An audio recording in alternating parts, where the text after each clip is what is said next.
Olá, seja bem-vindo a mais uma live do Valor, a série de transmissões ao vivo que o jornal exibe diariamente sempre às 11. Eu sou Robson Borges, editor de cultura do Valor, e hoje recebo aqui o Renato Dogan Filho, que é sócio proprietário do Instituto de Pesquisa Travessia. Nós vamos conversar aqui, entre outros assuntos, sobre o modo de viver e de consumir do brasileiro depois da pandemia. Renato, muito obrigado pela sua presença, seja bem-vindo.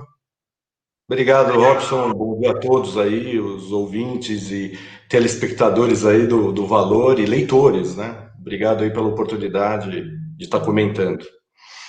Renato, a minha primeira pergunta é a seguinte: nós publicamos hoje no Jornal Valor uma pesquisa exclusiva que o Instituto Travessia fez, e ele mostra uma adesão maciça dos entrevistados ao home office. Que tipo de avaliação eles fazem sobre essa experiência e qual é a expectativa dos entrevistados em relação ao home office depois da pandemia? Foi uma pesquisa realizada no dia 23 e 24 de julho. É sempre bom frisar que as praças foram grandes cidades, né? São Paulo, Rio, Salvador, Recife e Porto Alegre, que são cidades grandes, com grande atividade econômica e são as maiores populações do Brasil, com exceção de Fortaleza e Manaus, que também estão dentro desse tipo de perfil.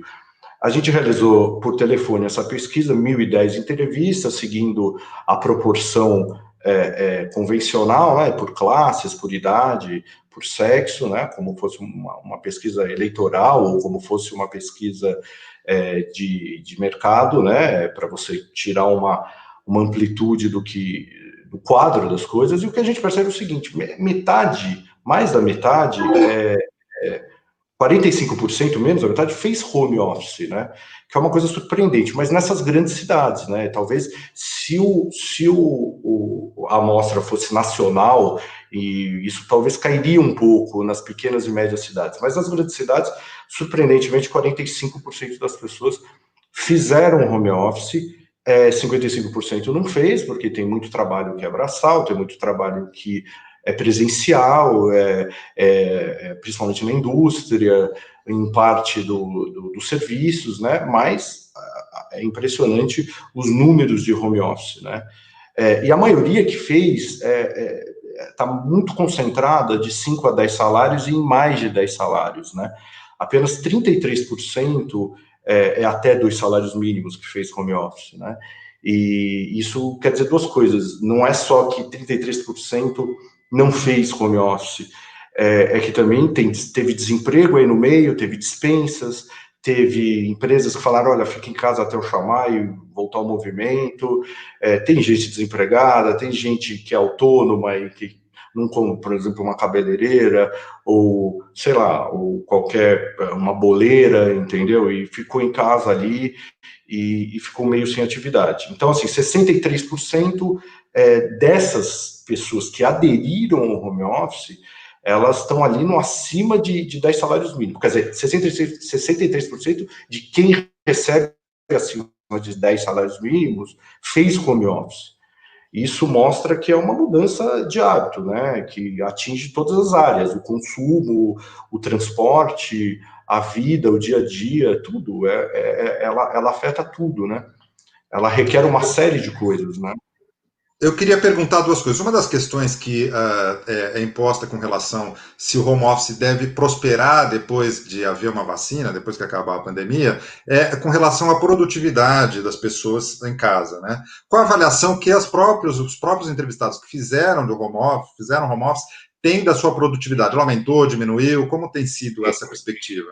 49%, praticamente metade, né? Ele acredita que é a mesma coisa, deu na mesma, porque foi o mesmo efeito. Mas 31%, né?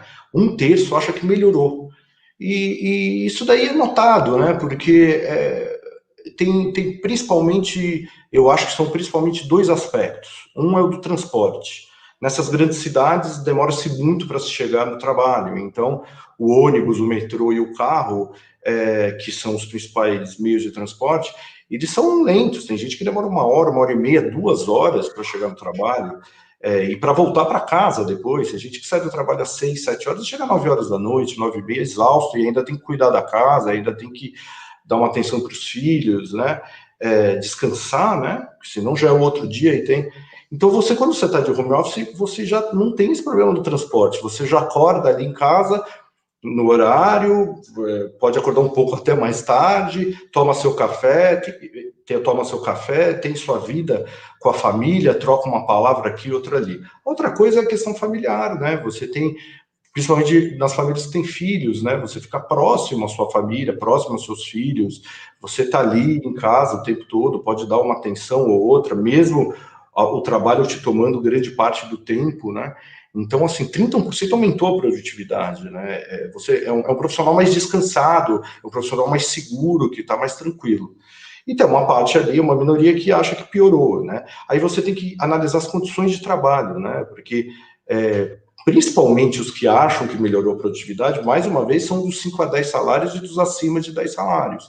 Porque ele tem mais estrutura, ele tem uma conexão melhor, ele tem uma casa maior, que ele pode ficar num espaço, num quarto, numa sala, entendeu? Diferentemente de famílias que têm menos condição financeira e tem uma conexão pior de internet, que tem um espaço menor, tem a família toda meio junta ali, né? É muito difícil trabalhar, né? Assim. Então, ele aumenta a produtividade para as pessoas. As pessoas têm essa sensação, a maioria tem. E a maioria acha que não, que continua a mesma coisa, o mesmo estado de coisas. A gente não aprofundou qualitativamente esses que acham que, 49% que acha que continua a mesma coisa, mas, assim, possivelmente saem aspectos de uma balança. Olha, de um lado eu ganho por causa do transporte, porque eu estou perto da minha família, porque eu estou mais descansado, mais tranquilo, mas do outro lado eu não tenho uma conexão legal, faltou o suporte da empresa que eu trabalho, não me deu, eu tive que custear as ligações, ou eu tive que eu mesmo melhorar uma internet melhor, comprar acessórios de replicador, de Wi-Fi, comprar um aparelho melhor, um celular melhor. Então, possivelmente apareceria isso em qualitativos, né? Mas, de uma maneira geral, aumentou a produtividade, as pessoas se sentiram mais satisfeitas, né? E melhorou, não tenha dúvida. 31% é um indicativo que as pessoas gostaram de fazer home office. Mas isso é uma sensação que é um corte muito mais de classe C, de classe C1, que a gente chama B2, B1 e A. A classe mais baixa, ela fez menos home office e ela está mais aflita e ela teve mais problemas quando a empresa mandou ela para casa para fazer home office. Ela teve mais problemas, as classes mais baixas. Enquanto que a classe média, o sujeito que tem uma estrutura maior, melhorou sem dúvida nenhuma. A questão do transporte nas grandes cidades ela é dramática, ela é difícil.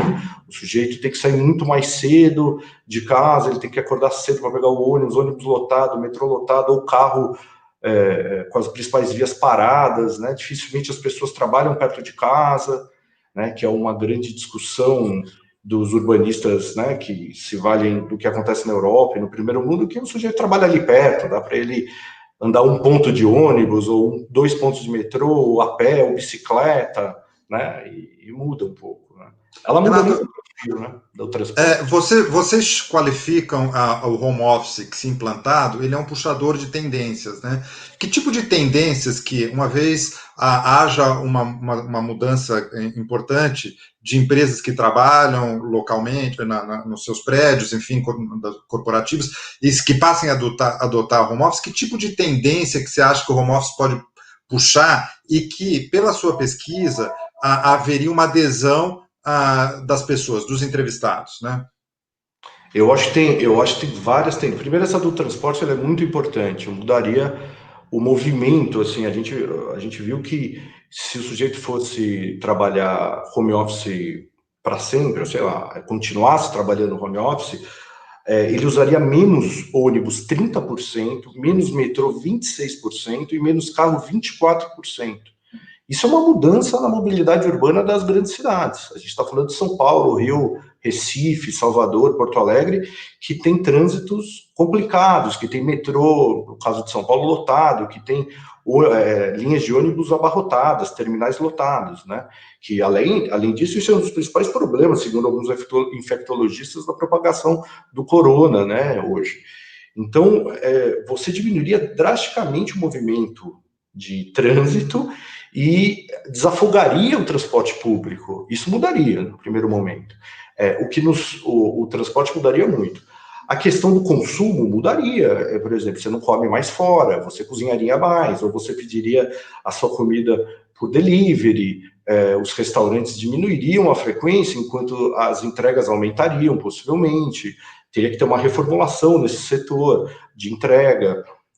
As pessoas passariam a cozinhar mais, as pessoas passariam a mudar as relações familiares, porque ficaria mais com os filhos, muda muita coisa. Os hábitos de consumo local possivelmente aumentariam, né? A gente vê na conta de diminuir ou aumentar nessa pesquisa que o consumo local ali aumentaria, em linhas gerais, uns 10%. Você iria mais no comércio local, que é o que acontece no primeiro mundo, né?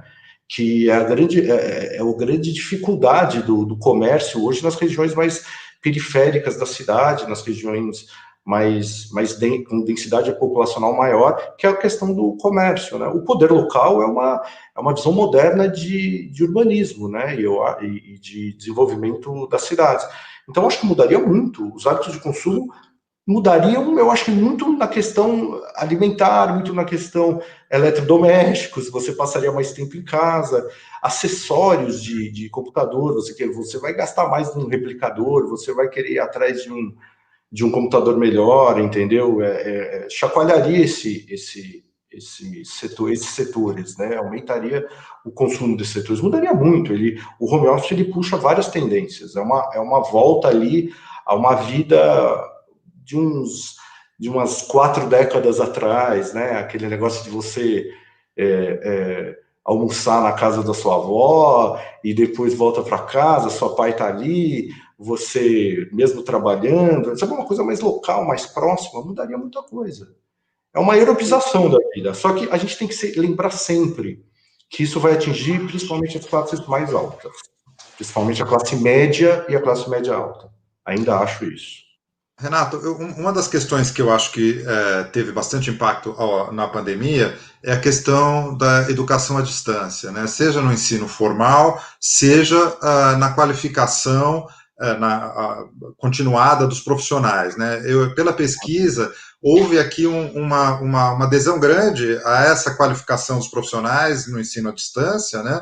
E também eu queria que você qualificasse um pouco a percepção das pessoas da internet ou do ensino virtual para o ensino fundamental, médio, enfim, para o ensino formal. Como é que você vê esse setor no pós-pandemia como possibilidades de incorporar o ensino à distância, né? Então, a gente vê uma adesão, muita gente fez aulas à distância, né? Mas não vamos nos esquecer que o nosso corte aí é de 16, a gente ouviu pessoas de 16 até 70 anos, 80. A gente não viu as crianças, né? E muitas vezes os pais respondem, eles vão responder deles, eles vão responder pouco dos filhos, né? Mas mesmo assim tem uma parcela aí. A gente faz pesquisas qualitativas recentes, fizemos aí, e a gente percebe que as escolas particulares para as crianças, elas tiveram uma adesão razoável da home office, os pais estão relativamente satisfeitos com a educação à distância home office, mas ela não é completa, né? Ela falta uma série de coisas para a educação em si, que precisa daquele contato, que precisa de atividades externas, tudo isso. Na parte pública, é um pouco difícil, não é tão fácil na escola fundamental e média, porque você tem um problema de conectividade, muita gente das classes mais baixas não tem planos bons de internet, a aparelhagem normalmente não existe, ou tem, e tem poucos dias ali para você rodar uma aula, os pais têm mais dificuldades de acessar, dificuldades educacionais, é muito mais difícil, é muito mais complexo na educação pública, mas mesmo assim, em alguns lugares, São Paulo é um exemplo razoável disso. Agora, na parte da universidade, dos cursos, dos workshops que tiveram, principalmente dos cursos, das lives, da educação à distância superior, é um sucesso, porque das universidades, mestrados, doutorados, grandes cursos, foi muita gente fez, os números são altos, né? São surpreendentes, mas volto a falar que é muito concentrado ali na classe B e na classe A, e vai virar um hábito, porque vai possivelmente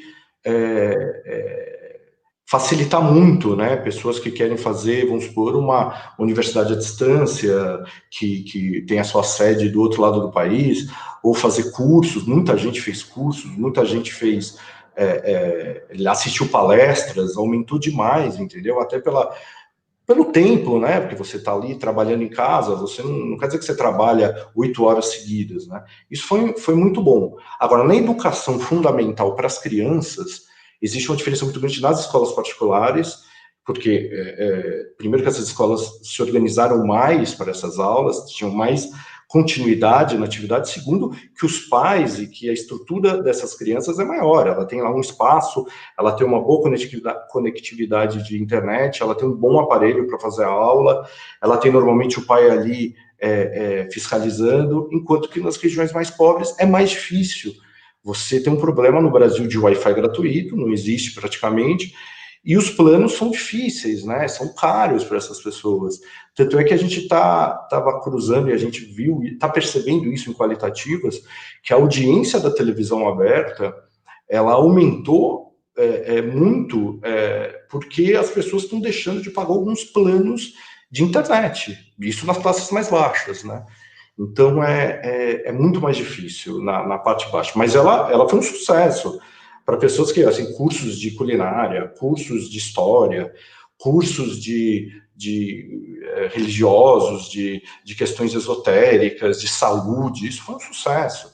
E a parte da universidade foi um sucesso, as pessoas aderiram e foi organizado e conseguiram fazer, e foi muito bom. Renato, eu só vejo limites aí na parte da educação de crianças, né? Vocês conseguem mapear para o empreendedor, para o investidor que quiser olhar possibilidades de investimentos nessa nova forma de viver e consumir? Quais seriam os setores ou segmentos que teriam mais interesse? Quer dizer, a aposta seria mais importante a partir das pesquisas que você faz? Eu acho que tem coisas essenciais. Por exemplo, a pergunta que a gente fez sobre lazer em casa, que aumentou muito esses canais aí, tipo Netflix, Globoplay, para as pessoas assistirem séries, não sei o quê. Mas tem uma coisa surpreendente ali, que, por exemplo, cozinhar aumentou demais. A gente está vendo aí mulheres trocando receitas como nossas avós, bisavós faziam ali, né? Então, assim, e essa questão da home office faz com que a pessoa fique mais em casa e ela consuma mais alimentos, né? Tanto é que a venda de supermercados, ela subiu em determinado momento ali no começo, claro, por causa de um pânico também, agora já se estabilizou, mas o mercado de supermercados, né, de alimentos, de bebidas, né, ele aumenta quando você fica mais em casa, bebidas de todo tipo, pode ser alcoólica, refrigerante, cafés, agora você vai fazer o café, não vai ser mais no escritório, eletrodomésticos, né, que é uma coisa impressionante, aquele robô de limpar a casa, aqueles rodos práticos, entendeu?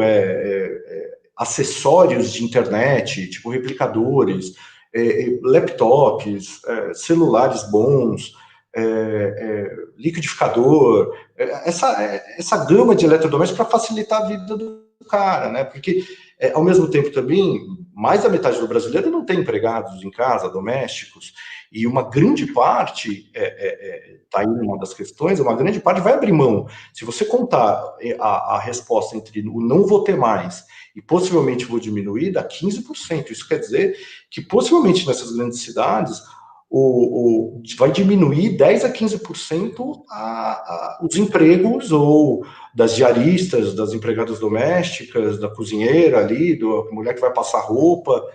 Então, isso é substituído, como é no primeiro mundo, por eletrodomésticos. Então, esse setor aí, o cara vai querer comprar um ferro legal, um aspirador de pó bacana, porque ele vai ter que fazer aquilo de uma maneira mais prática, porque ele também vai ter que trabalhar.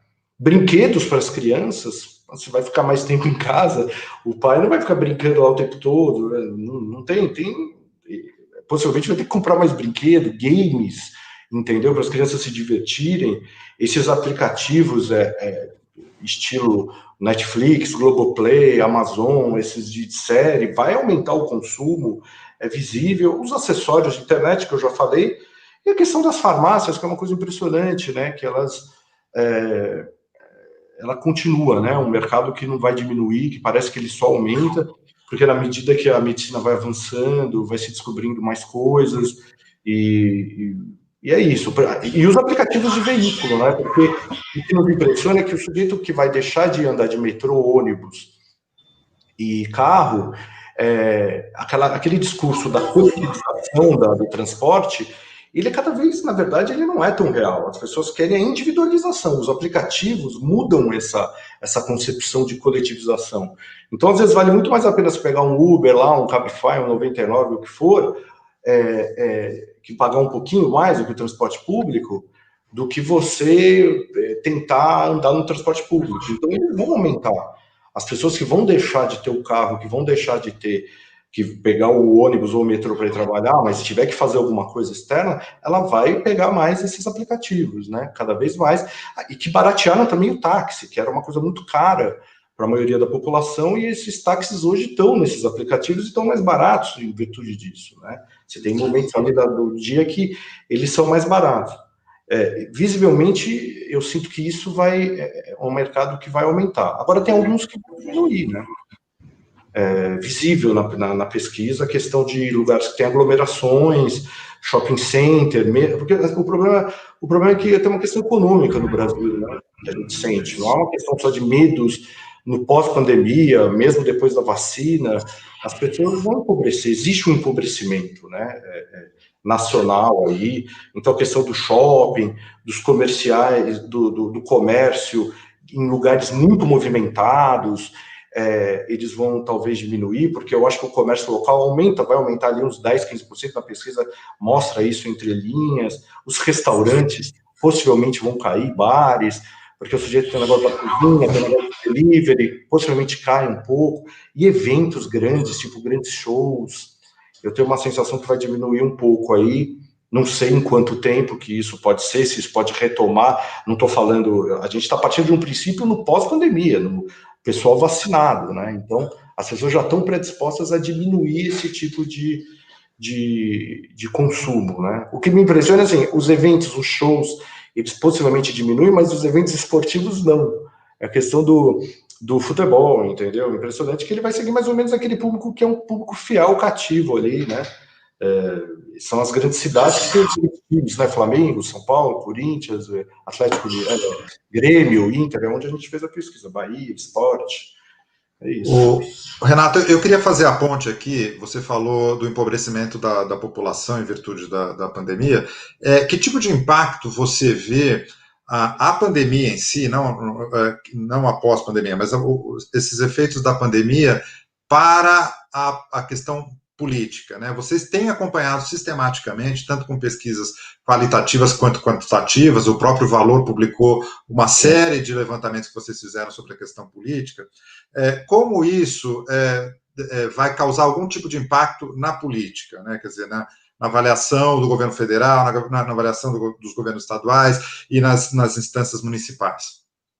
Existe uma mudança aí, né? Existe uma mudança econômica. O que a gente sente, eu vou meio que resgatar mais rápido, o que a gente sente desde 2015 é um empobrecimento, principalmente das classes mais baixas. O empobrecimento não é tão rápido, mas a classe C e D, que se descolou um pouco ali por volta de 2006, e isso durou até 2013, ela volta um pouco a encostar na classe D. Então, a classe C ali tem uma dificuldade enorme para já consumir coisas além dos alimentos e do aluguel, né? A classe B, que já olhava para a classe A como um sonho, como crescer, ela dá uma estagnada, e a classe A, ela está sempre melhorando, sempre subindo, principalmente os mais ricos, isso daí mostram pesquisas. Em 2019, você teve meio que não uma mudança real, mas você teve meio que uma sensação que as coisas poderiam estar melhorando. O comércio deu uma aquecida, as coisas melhoraram um pouco de cima, e daí a classe média começou a sentir isso, mesmo as massas ainda não sentindo essa mudança. Mas a pandemia, ela retrocedeu nisso, entendeu? Ela empobreceu, teve muita dispensa, muito desemprego, muita gente perdeu a renda, e muita gente vivendo do auxílio emergencial, e parte dessas pessoas que vivem, principalmente na classe C, 2 e D, do auxílio emergencial, não tem a ideia, isso a gente percebe em qualitativas, que isso vai acabar. Eles têm uma sensação que isso daí é um novo Bolsa Família, mas um Bolsa Família poupudo lá de R$ 600, e que eles não entendem que isso pode acabar daqui a 2, 3 meses, e eles estão vivendo praticamente disso. O desemprego nas classes mais baixas e a falta de renda, ele é enorme, ele é muito real e existe empobrecimento real, não tem-se dinheiro para quase nada. E, na medida, é muito curioso isso, né? Enquanto o Bolsonaro vence a eleição de 2018 calcado numa classe média, por causa de ser uma classe média já cheia do meio político, o efeito da Lava Jato, a questão da corrupção, é uma coisa meio antipetista, dos costumes, né? Da segurança pública, entrou nem nisso, achava que tinha uma sensação que o Bolsonaro ia acabar com a corrupção e o país ia começar, ia virar um Estados Unidos, ou ia virar um país liberal, que ia resolver todos os seus problemas. Na medida, esse eleitor elege ele, né? É surpreendente, por exemplo, que na classe D o Bolsonaro perde praticamente de 70-30 do Haddad no segundo turno, mas na classe A ele ganha de 70-30, na classe B ele ganha de 60-40, a 65-35 praticamente, entendeu? Então ele é um cara eleito pela classe C principalmente, mas muito pela classe B e A, e enquanto a classe D fica naquele saudosismo da era Lula. Na medida que acontece a pandemia e o empobrecimento, isso aumenta a postura do presidente é muito contestada no começo ali, ele perde uma parte desses adeptos da classe média, a ruptura com o Moro faz ele perder mais ainda e a aliança com o Centrão mais ainda, entendeu? Mas ele continua ainda em setores da classe média. Só que o auxílio emergencial que sustenta essa população mais pobre, ele agora começa, a partir de junho, compensar essas perdas que o Bolsonaro tem na classe média. Então tem tipo uma troca de eleitores, surpreendente para a gente está ouvindo os grupos qualitativos, fizemos em alguns lugares do Nordeste, de São Paulo, aqui, da Baixada Santista, da Grande São Paulo, de setores do interior do Brasil, e percebemos a gente faz grupos de 8 pessoas, 4 recebem auxílio, desses 4, 2 a 3 estão desempregados ou estão sem renda e vivem desse auxílio. E daí eles falam inicialmente, olha, eu votei no Haddad ali, eu gosto do Lula, mas eu não gostava do Bolsonaro, achava que ele estava fazendo tudo errado, mas agora ele está dando auxílio, então muda, entendeu? Ele entendeu o nosso problema. Então, assim, é muito parecido com o que aconteceu com o Lula aí, quando tem a crise do mensalão, que o Lula é eleito em 2002 por uma classe média e que ele troca cada vez mais esse eleitor que era meio que dominado pelas oligarquias do Nordeste, da direita, do PFL e da direita nos principais lugares, ele traz esse eleitor para o lado dele através do assistencial, do Luz para Todos, do Pronatec, do Bolsa Família. O Bolsonaro começa a fazer esse movimento e isso é a explicação principal, na minha opinião, do crescimento dos últimos 2 meses. Claro, diminuiu os problemas nas redes sociais por causa da ação do Supremo, e que era pior para ele, porque ele perdia cada vez mais eleitores de classe média que se assustavam com a postura do grupo dele. Aquele efeito do Supremo foi melhor para ele, até eleitoralmente, mas ele ficou lá, ele fez um acordão lá no Centrão, então ele tranquilizou o Congresso, ele colocou panos quentes nas coisas e tranquilizou um pouco aquele começo trágico da pandemia, aqueles 3 primeiros meses. Em contrapartida, os governadores, por essa melhora de imagem dele, eles começam a cair. Os governadores são os únicos que assumem a pandemia no começo, com ações, entendeu? Mas no decorrer do jogo, as pessoas começam a ficar cansadas da pandemia, começam a ter problemas de renda, o comércio começa a ficar limitado, e o Bolsonaro, numa estratégia, ele joga o ônus dessa culpa para os governadores. E parte dessa classe que vive do comércio, que vive dessas atividades, ela fica, peraí, eu não vou ter minha renda? Que absurdo, a culpa é dos governadores. Junto a isso, os governadores, alguns têm problemas na compra de materiais aí para combater a Covid, escândalos aí com respiradores, compra de não sei o quê. Então, os governadores caem um pouco e o Bolsonaro consegue subir, mas principalmente o Bolsonaro segura essa queda de popularidade que começou a ser grande nos 3 primeiros meses da pandemia, ele segura e começa a voltar a subir um pouquinho, principalmente no auxílio emergencial, penetrando nesse eleitor de classe C2D, que praticamente vive desse auxílio hoje. Mas esse auxílio vai durar até quando? Essa que é a questão. E daí pode vir um tsunami a partir do ano que vem, principalmente um tsunami de consumo, uma queda drástica na economia, com pessoas lá nas classes mais baixas completamente sem renda, com a classe média sem consumidores, com a classe média com problemas também, inclusive de desemprego, e daí isso em cascata pode dar um problema muito sério para o país. Renata, eu queria retomar uma pesquisa que vocês fizeram com exclusividade para o Valor há 2 semanas, que era sobre o bolsonarismo raiz, né? Aquele apoiador em contexto do Bolsonaro. E 2 questões que eu acho que ficaram bastante interessantes, que chamaram a atenção na pesquisa. Uma é, a despeito dele ter sido eleito com esse discurso de um super-ministro da Economia, com ações liberalizantes, hoje o retrato, a fotografia do apoiador do Bolsonaro hoje não mostra uma adesão tão intensa com relação à intervenção ou não do Estado na economia. Isso é uma coisa. A outra coisa que eu acho que me chama a atenção é que, a despeito de ter ações autoritárias ou contra a democracia, com apoio do presidente Jair Bolsonaro, a alguns atos e até da própria família, enfim, bastante contestadas, a maioria absolutamente, a maioria dos apoiadores do presidente Jair Bolsonaro é absolutamente a favor da democracia, da questão de atos antirracistas, né? Enfim, eu queria que você comentasse esses 2 números, que eu acho que, de alguma maneira, eles contrastam com a imagem que se tem, e até do próprio discurso do presidente, que ele tem um descasamento, me parece, né? Não, são 2 coisas, eu acho que um pouco... o bolsonarismo raiz, ele nasce... Na verdade, o Bolsonaro tem 2 momentos em 2018, o pré-facada e o pós-facada. O pré-facada concentrava ali 15% de eleitores que tinham um discurso muito mais em cima de costumes e segurança pública. Você pegava uma gama razoável de eleitores evangélicos e principalmente eleitores assustados com a elevação do crime organizado nas grandes cidades. Queria uma polícia mais forte, queria o fim das saidinhas de prisão, queria o fim das visitas de presos, queria um endurecimento, não queriam mais regime de progressão de pena, que o preso ficasse lá, queriam que o preso trabalhasse, um discurso muito mais militar de ordem.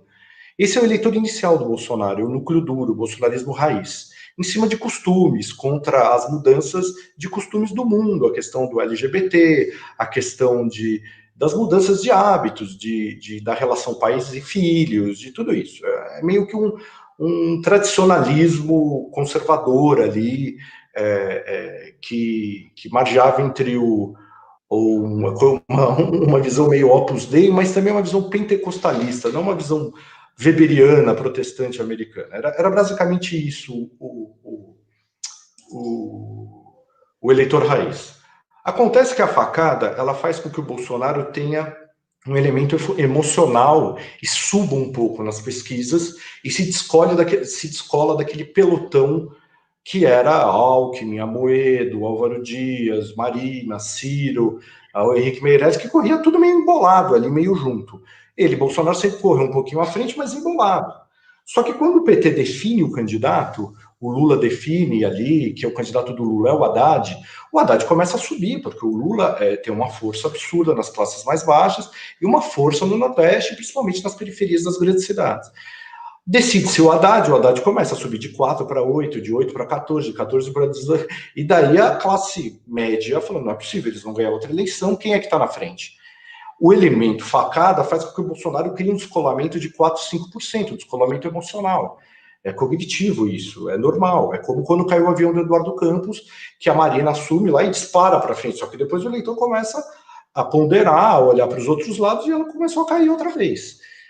Quando tem esse descolamento, ele nunca mais anda para trás, porque aí começa o eleitor do Amoedo, que é liberal, a deixar o Amoedo, o eleitor do Alckmin, que é aquele eleitor do interior de São Paulo, sei o que lá, a deixar. E também teve um aspecto Bolsodória no meio, que o Dória soube colar muito bem isso no interior. Mas aí começa a vir tudo. Então o eleitor original do Bolsonaro é de 15% a 20%. 15% a 20%, que basicamente é o eleitor hoje original dele. Eu vou explicar por quê. Ele acaba o primeiro turno com 45, 46 lá por cento, que é a junção de todos aqueles eleitores. Então veio liberal, veio antipetista, veio anticorrupção, veio aqueles lavajatistas, o pessoal que, pô, esse país só tem ladrão, só tem político não sei o quê, veio os conservadores, veio os evangélicos, veio os militares, a favor dos militares, que queriam a volta dos militares, veio tudo contra o PT. E o segundo turno dá 55 a 45. A gente não pode esquecer que 45% do Brasil, principalmente concentrado nas classes C2 e D, votaram no Haddad no segundo turno, né? O PT ideológico hoje ele é 10 vezes menor do que o PT assistencial. O Lula, por isso que o Lula ainda é uma grande força, por causa do assistencial. E o Bolsonaro parece que percebe isso com o auxílio emergencial, que isso cresce popularidade. Então, o bolsonarismo raiz basicamente é isso. O que é o bolsonarismo raiz hoje? Com a saída do Moro, com a decepção da atitude do Bolsonaro na pandemia, com o rompimento do Bolsonaro com Dória, que é um eleitor mais centro, mais tucano aqui de São Paulo, essa diminui um pouco esse bolsonarismo. Isso continua, e começa a voltar para o bolsonarismo pré-facada. Claro que parte desse eleitor fica. Por isso que a questão, o eleitor Bolsonaro, metade é liberal, metade quer a influência do Estado. Claro, ninguém falou, os militares, a era dos militares, ninguém fala isso, mas a era das grandes estatais, eles não eram liberais, eles tinham uma visão de um Estado grande, forte, do funcionalismo público robusto, entendeu? Então, o bolsonarismo raiz nunca foi liberal. Isso, o que é liberal é o eleitor que possivelmente votaria no Amoedo, no Henrique Meirelles, no Álvaro Dias, uma parte do Alckmin, que foi para o Bolsonaro já no primeiro turno como um voto de desespero contra o petismo. Então ele volta um pouco para esse eleitor. O eleitor do Bolsonaro hoje, raiz, esse eleitor de ultradireita e muitos evangélicos. É impressionante. O apelo dos evangélicos é muito grande, porque o Bolsonaro construiu uma narrativa de religião. Ele cita versos bíblicos, ele usa grandes lideranças pentecostais. Assim, o segmento evangélico hoje no Brasil está concentrado no pentecostalismo e no neopentecostalismo, não é no protestantismo tradicional. Então é um outro tipo de abordagem. Ele está concentrado muito nas classes mais baixas, mas principalmente na classe C. Porque enquanto a classe D tem um confronto entre o catolicismo e o evangélico e muita religião afro, a classe C ela onde é o berço do evangélico, entendeu? Onde é o berço do pentecostalismo. E ele continua no discurso de costumes. Ao mesmo tempo que esse eleitor é contra o racismo, porque não tem sentido, porque a matriz brasileira racial, o Brasil é um país formado de portugueses, negros e índios, é basicamente isso. Os imigrantes europeus, semitas e orientais estão concentrados aqui em São Paulo e os europeus em São Paulo e no sul do país, né? Então, assim, a formação da massa brasileira é miscigenada. Então, é muito difícil o sujeito ser racista. O racismo, ele está numa tribo no Sudeste e Sul, de descendentes de europeus, com visões fascistas da Itália pré-Segunda Guerra, é outra história. Agora, quando você vê essa pesquisa, você vê que grande maioria é contra dos eleitores do Bolsonaro, é contra a pauta LGBT. É contra. Você vê agora o comercial aí da Tami, aí na Natura, uma super repercussão, um ódio generalizado. Isso é uma pauta evangélica, porque o Velho Testamento prevê uma série de coisas ali sobre o homossexualismo e eles seguem, uma característica do neopentecostalismo seguir aquilo à risca, até mais do que o Novo Testamento, né? Eles seguem mais o Velho do que o Novo, parece um neojudaísmo. Então, o Bolsonaro cria uma narrativa em cima disso, em cima de costumes, valores, por isso que do nada aparece, às vezes, os líderes deles provocando lideranças LGBT, criando pautas disso, porque eles sabem que eles se consolidam nesse evangelho.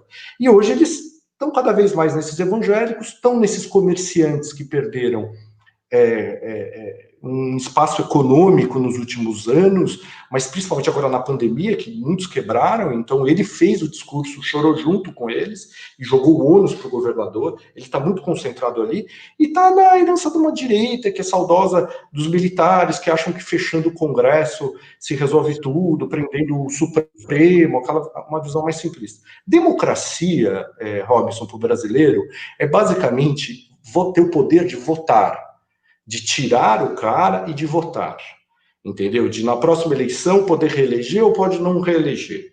A democracia, o brasileiro comum, isso a gente vê em qualitativa, tirando o brasileiro muito informado, o brasileiro comum não tem essa leitura tripartite da Revolução Francesa, que democracia se faz com direitos humanos, com divisão de poderes, um judiciário forte, um congresso democrático, eleito pelo povo, que fiscaliza o governo. O brasileiro não tem essa noção de teoria geral do Estado. Ele não tem essa visão que a democracia é isso. Para o brasileiro, a democracia é poder votar. Isso, existe, parece que um choque. Como assim? Eles são a favor de fechar o eleitor bolsonarista, grande parte a favor de prender os ministros do Supremo, fechar o Congresso, mas é a favor da democracia? Isso não tem sentido. Não tem, porque eles acham que eles querem votar. Eles querem votar, escolher os caras, entendeu? Se não fosse o voto para eles, eles não tirariam a Dilma, o Temer, entendeu? Aquela continuidade Lula-Dilma. Se não fosse pelo voto, eles não elegeriam essa bancada enorme que o PSL tem na Câmara, ele não elegeria o pastor da igreja dele, entendeu? Porque seria ali um clube de caciques da grande política e dos grandes partidos que mandaria, entendeu? Por isso que também o presidencialismo é muito apelativo e no plebiscito em 93, ele foi muito difícil se explicar para as massas, porque eles achavam, peraí, pelo menos com um cara ali, eu não corro tanto risco. Ficar na mão lá do Congresso, aqueles homens poderosos, não sei o quê, não vai nunca mudar nada. O meu cara aqui nunca vai ganhar, entendeu? O carinha que eu sigo no YouTube, ou o pastor da minha igreja, ou esses caras que apareceram nas últimas eleições. Então, a democracia é o voto para a grande massa. Ela não é óbvio, ela é as instituições, ela é o respeito aos direitos humanos, ela é tudo, ela é o direito em si, ela é a divisão dos poderes, mas ela, a gente tem que fazer uma análise pragmática, a gente faz qualitativos, então o eleitor brasileiro quer votar, isso ele quer, isso ele tem até receio, entendeu, de acontecer alguma coisa e mudar. Mas, assim, a questão do Supremo e do Congresso, nos eleitores do Bolsonaro, são os grandes vilões, porque o Bolsonaro também consegue vender uma narrativa que ele não faz as coisas que ele precisaria estar fazendo por culpa do Congresso e por culpa do STF, entendeu? Então, mas ele perde quando ele faz aliança com o Centrão, ele perde aquele eleitor que possivelmente não ia votar nele se não tivesse um eleitor do PT que crescesse em 2018, mas que foi votar nele, entendeu? Ele possivelmente pode perder esse eleitor quando ele se alia ao Centrão, quando ele chuta o Moro do Ministério. E essa questão do Moro, não sei se você quer que eu complemente, mas a questão do Moro é o grande risco. Eu queria, a gente está caminhando para o fim, só para concluir, se você puder falar sobre a questão do Moro, que eu acho que é importante, mas rapidinho para a gente concluir aqui. A minha sensação é que a questão do Moro é o grande risco dele para 2022. Eu vejo os bolsonaristas festejando nas redes sociais que o Moro tem muito abaixo. O Bolsonaro foi eleito com 55%, hoje ele tem uma média de 25%, 30%, 28%, depende da pesquisa. Quando você põe o Moro e convence o eleitor que acha ainda que o Moro não é candidato a presidente, que ele é o candidato, o Bolsonaro pode perder uma média aí de 10% e virar 20%.